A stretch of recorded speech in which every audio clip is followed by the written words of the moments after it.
Muy bien, hermanos, vamos ahora a tener la lectura de la palabra del Señor. Vamos a leer primeramente no, hasta el final, el Salmo 79. Salmo 79.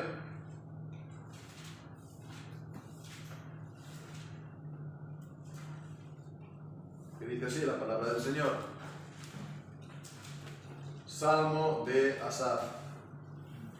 Oh Dios, vinieron las naciones a tu heredad, han contaminado tu santo templo, han hecho de Jerusalén montones de ruinas, dieron los cuerpos de tus siervos por comida a las aves de los cielos, la carne de tus santos a las bestias de la tierra, derramaron su sangre como agua en los alrededores de Jerusalén, y no hubo quien los enterrara.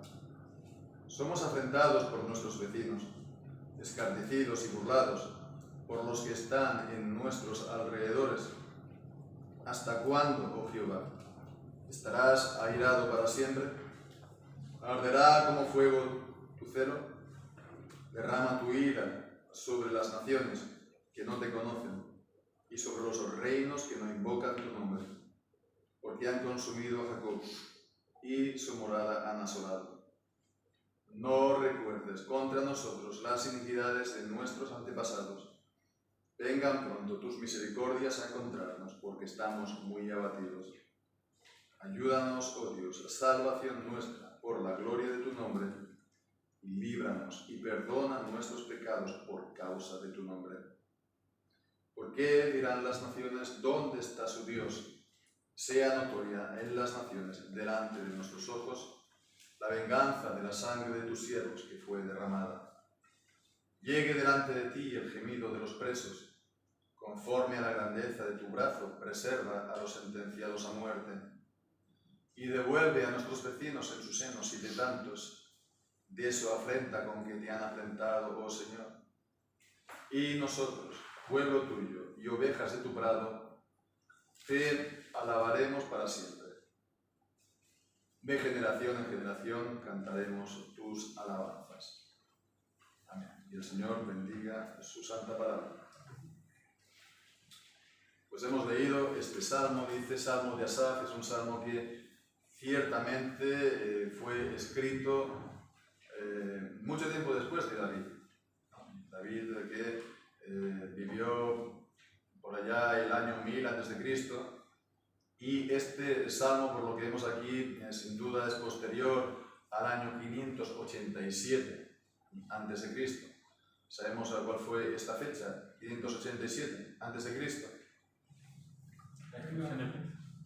Destrucción del templo. Destrucción del templo, sí, de la invasión definitiva de Nabucodonosor, porque Nabucodonosor llegó hasta invadir 3 veces Jerusalén.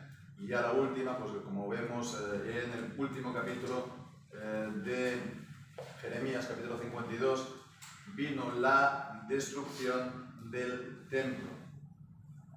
Fue la destrucción del templo que aquí en el versículo 1 se dice que es una contaminación o una profanación del templo. Entonces, esto fue como juicio por los pecados de la nación, largos pecados.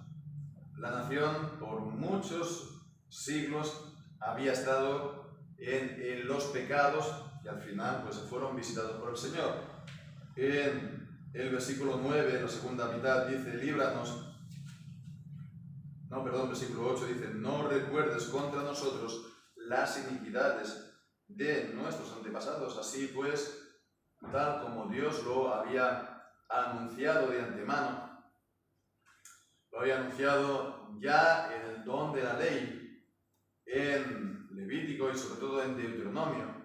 Allí decía el Señor que si el pueblo iba a ser infiel, Él al final pues iba a castigarlos, iba a llevar al pueblo cautivo y allí pues iba a estar hasta que de allí lo sacara el Señor. en el capítulo 30 de Deuteronomio. Eso fue por el castigo de los pecados de la nación, por su infidelidad. Ahora bien, hemos estado viendo, ¿no?, la clase de escatología, por ejemplo, en las últimas semanas, ¿no?, hemos estado viendo también acerca de una expresión que aparece en el Nuevo Testamento y que tiene su origen en Daniel. ¿Os acordamos cuál? La abominación de la desolación.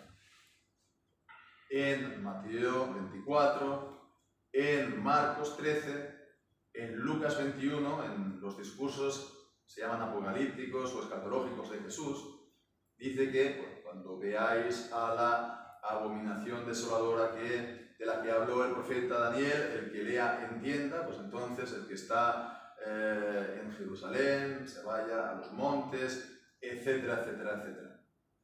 La abominación de la desolación, que era también una profanación del templo de Dios. Esa abominación de la desolación, esa profanación del templo, que fue pues con primeramente Antíoco Epífanes en el siglo II a.C., la revuelta que dio lugar también la revuelta de los macabeos, etcétera, etcétera. No podemos ahora tampoco entrar, tampoco es el motivo, el propósito de ahora estar deteniéndonos en esto. En todo caso, fue una profanación del templo porque pusieron ahí pues las imágenes de Zeus, se profanó el templo de Dios, ¿no? Bien, pues las palabras de Jesús en los evangelios lo vemos especialmente en Lucas, hacen referencia también a la abominación de la desolación perpetrada por los ejércitos romanos. Cuando viereis a Jerusalén rodeada de ejércitos, pues entonces sabéis que su tiempo ha llegado. Entonces no habla ahí de la abominación de la desolación, pero vemos que eso comportó también la profanación y la destrucción del templo de Dios, lo cual fue el juicio del Señor por los pecados de la nación, los pecados de Israel, sobre todo, particularmente, el rechazo de Jesús, el rechazo del Mesías, su muerte. Entonces el pueblo rechazó a su Cristo, rechazó a su Mesías, y el Señor pues trajo ese juicio, como también con él, pues como vemos en Lucas 13, ¿no?, pues que el Señor trajo y visitó toda la sangre justa desde Abel, ¿no?, desde el inicio del mundo, desde Abel hasta Zacarías. El Señor pues trajo esa destrucción del templo, esa destrucción del templo y de la nación, ¿no?, esa contaminación también del templo, esa profanación por causa de los pecados de la nación. Y bien, pues como veíamos en las clases, ¿no?, también de escatología, no hay razón para limitar esto tan solo y exclusivamente al tiempo de los romanos. Hay una corriente que es bastante, bueno, no sé si bastante, pero bueno, tiene cierta presencia incluso dentro de reformados, que limitan la profecía en el Nuevo Testamento al primer siglo solamente. Entonces, la abominación de la desolación, por ejemplo, solo tiene que ver entonces con los romanos y con la destrucción del templo, ¿no? Esto se le llama el preterismo, pero no tiene razón de ser. Realmente, si miramos las profecías de Daniel, vemos que las profecías de Daniel van más allá. Van más allá. Las profecías de las 70 semanas, las profecías en Daniel 7, las profecías en Daniel 12, donde aparecen o el desolador, o la abominación de la desolación, etc., van más allá, porque están viendo más allá del Imperio Romano y aún de su caída, transformación. Y que entonces ha de venir entonces una abominación de la desolación última. Y entonces cuando leemos en segunda de Tesalonicenses, en el capítulo 2, en la venida del Hijo, el hombre de pecado y el hijo de perdición, la venida del anticristo, el anticristo dice, no vendrá sin que antes venga la apostasía. Y entonces se manifieste el hombre de pecado, el hijo de perdición, el cual se opone o se levanta contra todo lo que se llama Dios o que se adora, tanto que se sienta en el templo de Dios como Dios, mostrándose a sí mismo como Dios. En el templo de Dios. Este templo de Dios no puede ser el templo físico de Jerusalén, que ya está destruido. El templo de Dios, pues, está hablando aquí de la iglesia. El templo de Dios es el edificio, la casa de Dios de la que habla 1 Corintios 3 o Efesios capítulo 2 o tantos otros lugares de la Escritura, 1 de Pedro capítulo 2, vosotros como piedras vivas sed edificados como templo santo para el Señor. La iglesia es el templo santo para el Señor. Entonces aquí viene esta figura final, podemos decir escatológica, este hombre de pecado, este hijo de perdición, que se levanta ¿dónde? En el templo de Dios, la iglesia. ¿Y entonces para qué? Para hacerlo como Dios, mostrándose a sí mismo como Dios. Reclamando para él, pues entonces la adoración y el servicio que solamente se le debe a Dios y a Cristo. Es por eso que es un anticristo, porque se pone en lugar de Cristo, lo suplanta, ¿no? Suplanta, pretende suplantar a Cristo y de esa manera, por supuesto, se opone a él, ¿no? Bueno, pues entonces este anticristo final va a profanar también la iglesia, el templo de Dios. Y en este sentido, por lo tanto, es también abominación de la desolación. Lo mismo que la abominación de la desolación de los romanos, lo mismo que la desolación la abominación de la desolación de Antíoco Epífanes, pero fijémonos también la profanación y la destrucción del templo en los días del Antiguo Testamento, antes del exilio a Babilonia. Entonces, esto nos da una perspectiva, vemos, nos da una perspectiva también a los acontecimientos últimos, a los acontecimientos de los últimos días. La venida del anticristo no puede venir sin que antes se dé la apostasía. Su venida será la profanación del templo de Dios, la iglesia.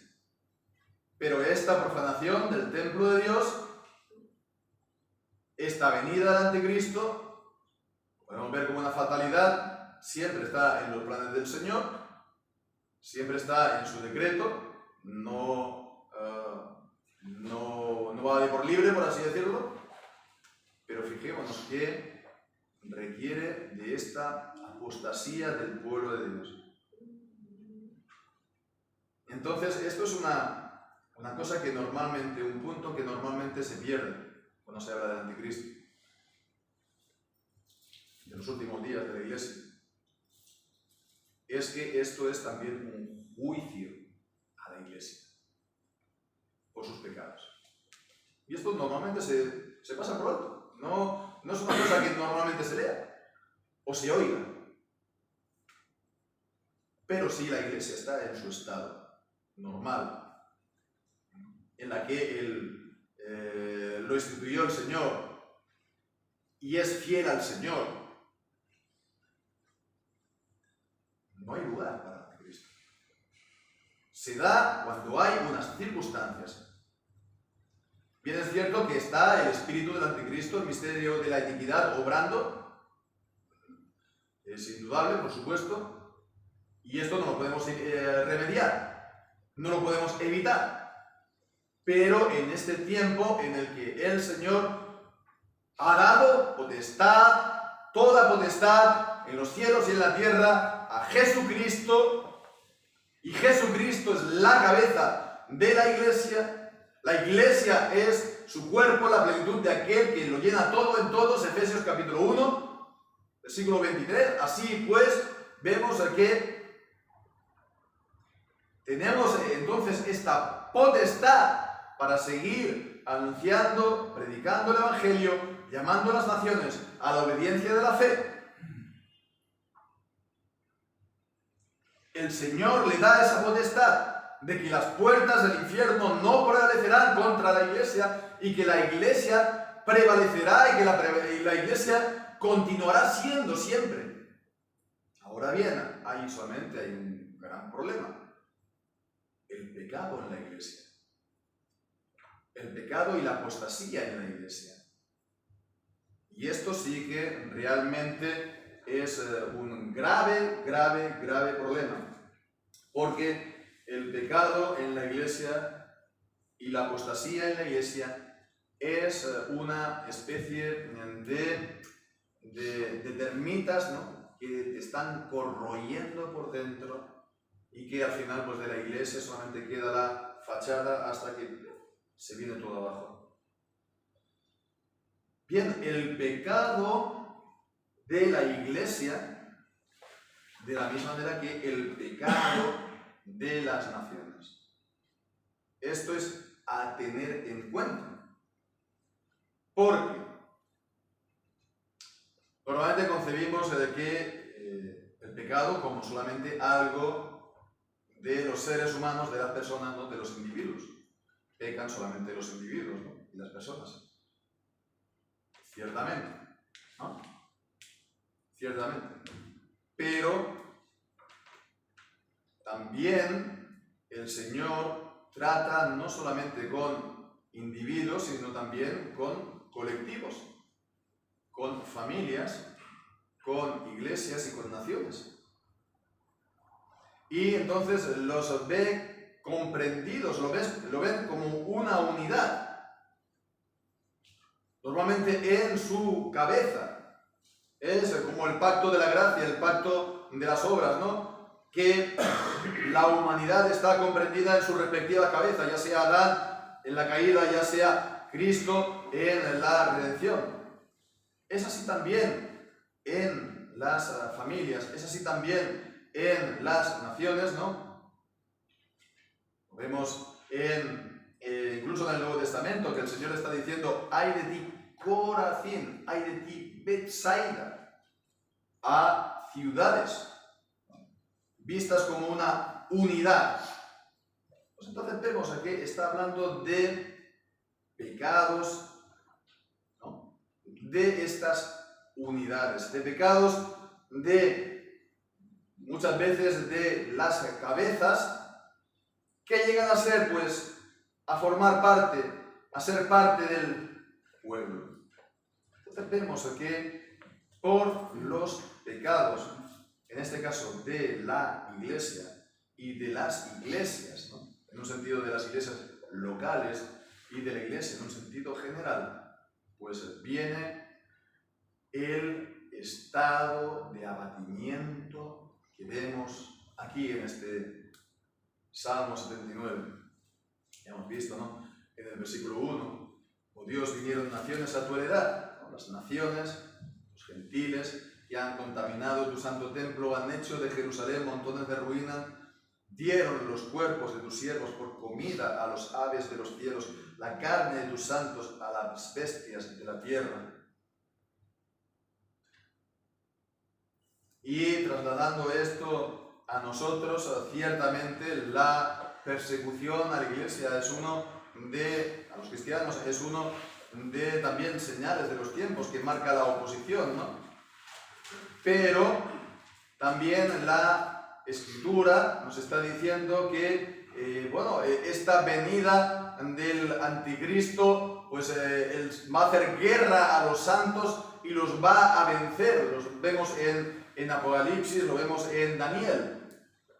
Y entonces va a prevalecer sobre ellos, de manera que si el Señor no cortara esos días, no habría tampoco pues esperanza ni aún de los escogidos, pero porque el Señor acorta esos días, pues ellos serán librados.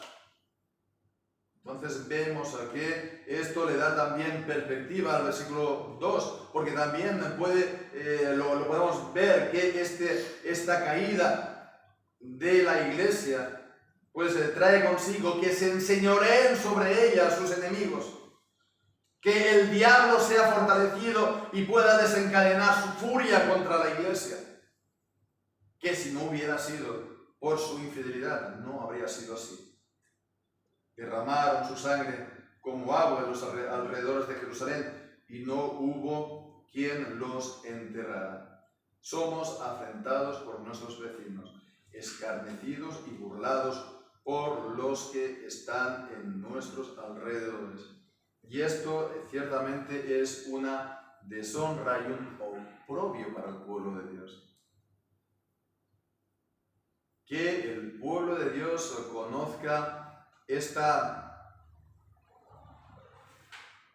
opresión, conozca esta profanación del templo, de la iglesia, y esta disipación del estado de la iglesia, realmente es una vergüenza para nosotros.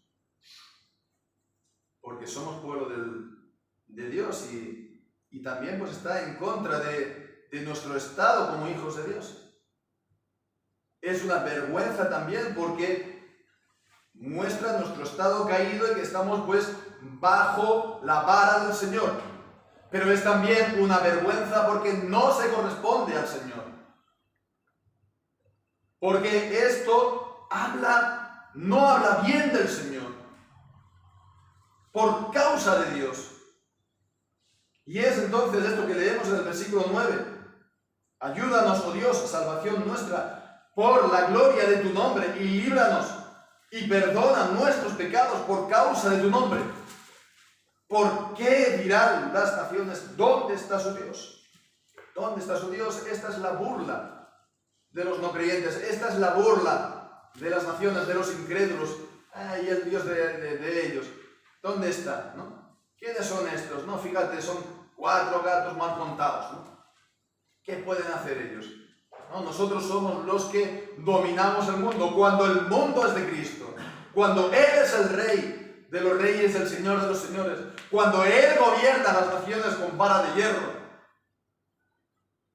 cuando Él envía a sus siervos a predicar a las naciones y Cristo tiene todo el poder y toda la potestad. Entonces, que estemos en ese estado de postración y de abatimiento y de disipación no es bueno, y no hemos de verlo esto pues como normal. Esto habla de un problema, de unos problemas, y no de problemas en los demás, no problemas en el mundo, sino primeramente, principalmente en nosotros, en la iglesia. Esto es algo que en el tiempo de la Reforma se vio. De hecho, Lutero estuvo hablando de la cautividad babilónica de la iglesia. Juntamente con su proclama, juntamente con las 95 tesis, juntamente pues con todo el mensaje del evangelio que trajo, estuvo diciendo que la iglesia estaba pues sometida en esa cautividad babilónica, que le había sometido ¿quién? El anticristo, ¿quién? El Papa de Roma. Bien, pues vemos que eso fue por los pecados de la iglesia, por los pecados de los ministros, por los pecados del pueblo.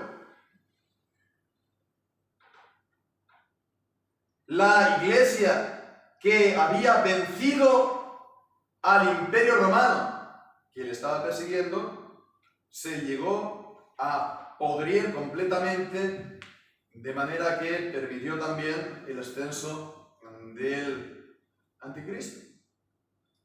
Si la Iglesia en el tiempo de los padres hubiera permanecido fiel, las pretensiones del obispo de Roma, ¿dónde van? A ninguna parte. Habían obispos fieles en todos los lugares que decían, ¿tú dónde vas? Si tú dices aquí de primacía universal, eres el Anticristo, amigo. Y no podía levantar aquí una mano sin que los demás estuvieran diciendo, ¿a dónde vas tú ahora con esta mano levantada? Bien, la Iglesia que venció, fijemos lo que decía aquí no sé si padre, Tertuliano en su apologético. Se lo estaba diciendo a los que los perseguían. Fijemos lo que le decía. Nosotros somos de ayer y hemos llenado ya el orbe y todo lo vuestro. Ciudades, barriadas, aldeas, municipios, asambleas, hasta el campamento, las tribus y las decurias, el palacio, el senado, el foro. Y dice lo último, solo os hemos dejado los templos, entre paréntesis paganos. Eso es para vosotros, todo lo demás lo hemos llenado, todo lo demás es nuestro. Estamos los cristianos en todo lugar, no podéis con nosotros. ¿Nos queréis poder la muerte? Muy bien, ¿no? ¿Vale? Hacedlo, ¿no? La sangre de los cristianos es semilla. Esta frase que ha pasado, muchos dicen, no, la sangre de los mártires es la semilla de la iglesia. Literalmente, originalmente la frase es, la sangre de los cristianos es semilla. Es muy simple. No podían con los cristianos, no podían con la iglesia. Los querían machacar y brotaban multitudes más. Hasta que el Imperio Romano, pues sí, primeramente tuvo que claudicar, de perseguirlo, pues pasó a protegerlo. Y el Señor, al final, visitó la sangre derramada sobre ellos. Visitó, pues, e hizo venganza de los siervos que habían sido puestos a muerte. Que, por cierto, también habla este Salmo. Que, por cierto, también habla de esto, del Apocalipsis. De cómo, pues, los decapitados, de cómo los que han sido puestos a muerte por la fe de Jesús, están pidiendo al Señor y clamando por justicia. Venganza. Justicia. Porque la justicia es venganza. Cuando es administrada por Dios, claro. Así pues, el Señor visitó esa sangre sobre el Imperio Romano, y el Imperio Romano solamente tuvo que, solamente pudo hundirse. Entonces vemos dónde está esto hoy en día. Podemos decir nosotros con esta, iba a decir chulería, con esta, digamos, nosotros somos de ayer, pero lo hemos llenado todo lo vuestro no lo hemos quedado. Nos hemos quedado con todo, toda vuestra sociedad. Todo el funcionamiento de vuestro mundo es nuestro. Gobernantes, universidades, medios de comunicación, el calendario, las fiestas, las empresas, el campo, la ciudad, todo es nuestro. Estamos en todas partes. ¿Qué vais a hacer con nosotros? ¿Qué podéis hacer con nosotros? Os hemos dejado solamente vuestros ámbitos. Eso es lo único que tenéis. Discotecas tal vez, hoy diríamos. ¿Podemos decir eso? No, ¿verdad? No. ¿Por qué? ¿Dónde está el problema? ¿Dónde está la debilidad? ¿Dónde está la falta de poder? En nosotros. ¿Qué en nosotros? En la iglesia. En las iglesias. En las iglesias que han provenido de la Reforma, por sus pecados, a veces doctrinales, por sus pecados también de disipación y de división y de desunión y de cisma. Esa palabra que antiguamente se tenía en horror en la iglesia, cisma, y que para nosotros no tiene ningún tipo de ir más allá. La división en las llamadas denominaciones, las distintas denominaciones evangélicas y protestantes, que nos hemos acostumbrado a ellas como si fuera el estado normal de la iglesia. Para nada es el estado normal de la iglesia. ¿Dónde vemos esto en el Nuevo Testamento? Que eso sea el estado normal de las iglesias. En vez de quedarnos con que el Nuevo Testamento nos enseña un estado de la iglesia y que todos nos tenemos que ajustar a él, como todos nos tenemos que ajustar a la misma doctrina, de la misma verdad de la palabra del Señor, pues entonces, bueno, cada uno pues tenemos nuestro punto de vista, entonces, bueno, nos quedamos aquí, nosotros allá. No, hemos de volver al tronco común de la iglesia, hemos de venir pues todos a la misma verdad de la palabra y dejarnos ya de tonterías, dejarnos ya de estar pues con las moderneces, ¿no? Para teóricamente, como debíamos, ¿no? Intentar ganar al mundo la semana pasada y al final lo que conseguimos es que simplemente el mundo se ría de nosotros. Y el problema es que andamos en esos problemas, en esos pecados de la iglesia, en esos pecados de las iglesias. Andamos todavía en ellos. Y se ha pues de poner de manifiesto otra vez el deber que tienen los hombres para con la verdadera religión y la verdadera iglesia. Lo dice, por ejemplo, el artículo de la Confesión belga acerca de la iglesia. Allí donde la palabra de Dios es correctamente enseñada y predicada, allí donde se administran fielmente y en pureza los sacramentos, allí donde se da el culto verdadero a Dios que Dios ha instituido, no conforme a las imaginaciones e inventos de los hombres, allí donde se administra el correcto gobierno de la iglesia, allí donde está la palabra de Dios, allí está la verdadera iglesia. Y entonces el deber de los creyentes es ir a la verdadera iglesia. Por una parte. Y el deber también de todo miembro, el deber de todo ministro, el deber de toda congregación es ajustarse a la palabra de Dios. Y si es necesario, por tanto, reformarse, ¿verdad? Reformarse. Porque es que en nuestra manera de ver las cosas, esto de reformarnos solamente se lo dejamos para los reformados, o se lo han dejado para los reformados. Pero no, lo de ser reformado tendría que ser todo el mundo. Porque la idea es ser reformado según la palabra de Dios. No según tradiciones de los hombres, no, las tradiciones reformadas, no. Aquí no hay tradiciones. Aquí hay simplemente la enseñanza pura de la palabra de Dios. Entonces todo esto, hermanos, es para decir que hemos de estar orando al Señor. Para que el Señor ponga fin a esto en su misericordia, en su gracia. Versículo 5. ¿Hasta cuándo, oh Jehová, estarás airado para siempre? ¿Arderá como fuego tu celo?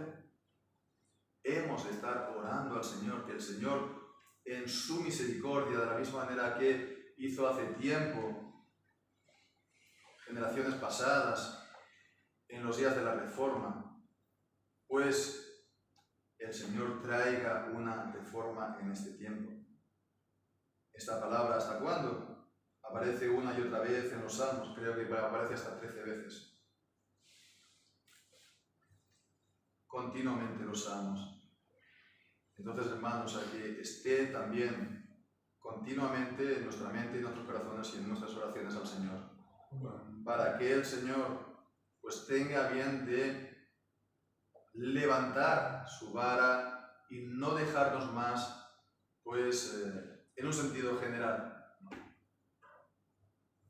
a esta oprobio, esta disipación. Mirad que, hermanos, nosotros nos estamos disipando, las iglesias de la Reforma disipando por el liberalismo, por las herejías, por el modernismo, por el pecado, por la falta de disciplina, por tantas cosas, ¿no? Y sin embargo, hablábamos del que había mantenido cautiva la iglesia, ¿verdad? Del Papa de Roma. El Papa de Roma no se ha ido disipando durante estos 500 años. Su poder se ha ido acrecentando y acrecentando y acrecentando. El poder del Papa en el Vaticano I era mayor que el poder del Papa que excomulgó a Lutero.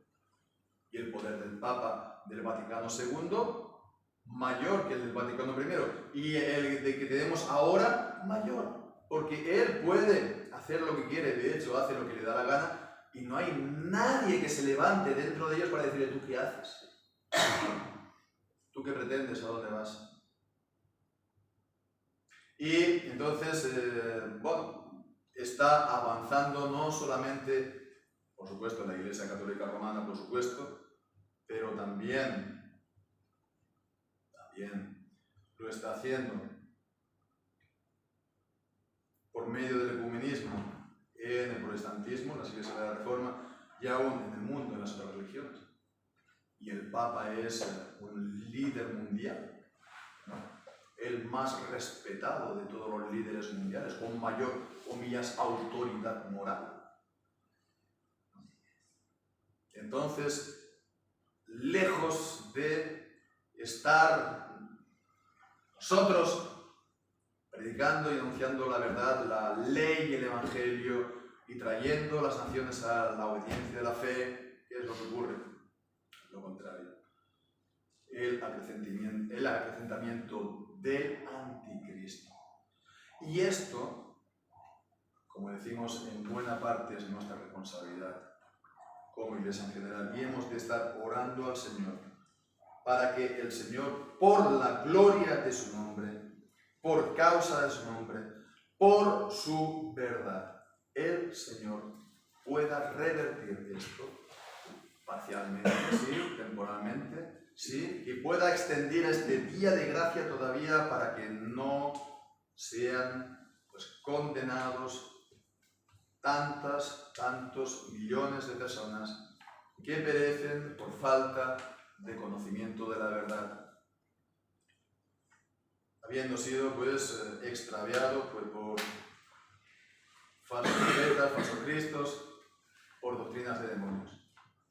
Pues hermanos, estemos orando por ello y estemos también anhelando este tiempo, y quiera Dios que el Señor mueva las cosas, empiece a hacerlo aún en estos días, para que las cosas se puedan revertir, para la gloria de su nombre, porque si no, ciertamente, solamente hay un camino, y solamente hay un fin. Entonces quiera el Señor que todavía se pueda prolongar este periodo de gracia, para la gloria de su nombre y para la salvación de pecadores. Porque así sea. Que el Señor bendiga su santa palabra. Amén.